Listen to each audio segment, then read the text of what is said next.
The Suez Canal responds as a Chinese heavy lift vessel runs aground. This is from the Maritime Executive, and it was published on June 23, 2025.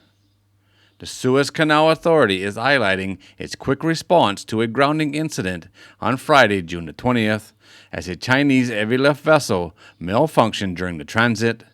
The grounding came as the authority was trying to attract more vessels back to the route.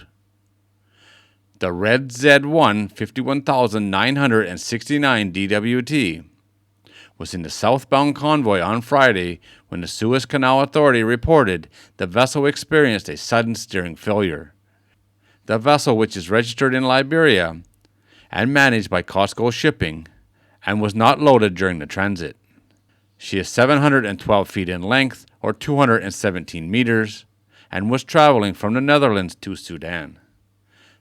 The vessel began to veer out of the lane at about the 45-kilometer marker, which is near one of the cross-channel ferry stations. The authority reports the pilot was working to control the vessel and direct it, and was able to prevent a direct collision with the ferry terminal. The vessel had a parallel collision running along the terminal before grounding. The local navigational control station identified the vessel was in distress and issued warnings.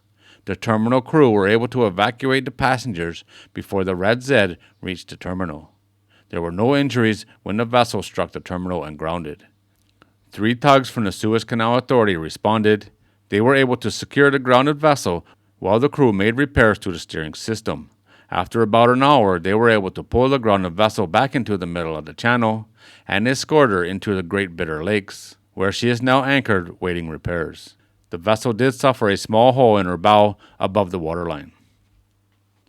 Another vessel suffers a steering malfunction, and this one nearly took out a ferry terminal in an area where you really don't want to block traffic.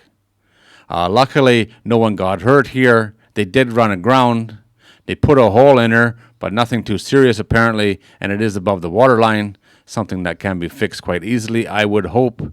Now she's anchored up in a safe area out of the way, awaiting repairs. Could have been much worse, that is for sure.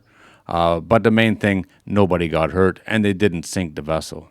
All right, guys, there it is. As always, thanks for watching. If you're new here and you like these kind of videos, don't forget to subscribe before you leave, and I'll see you on the next one.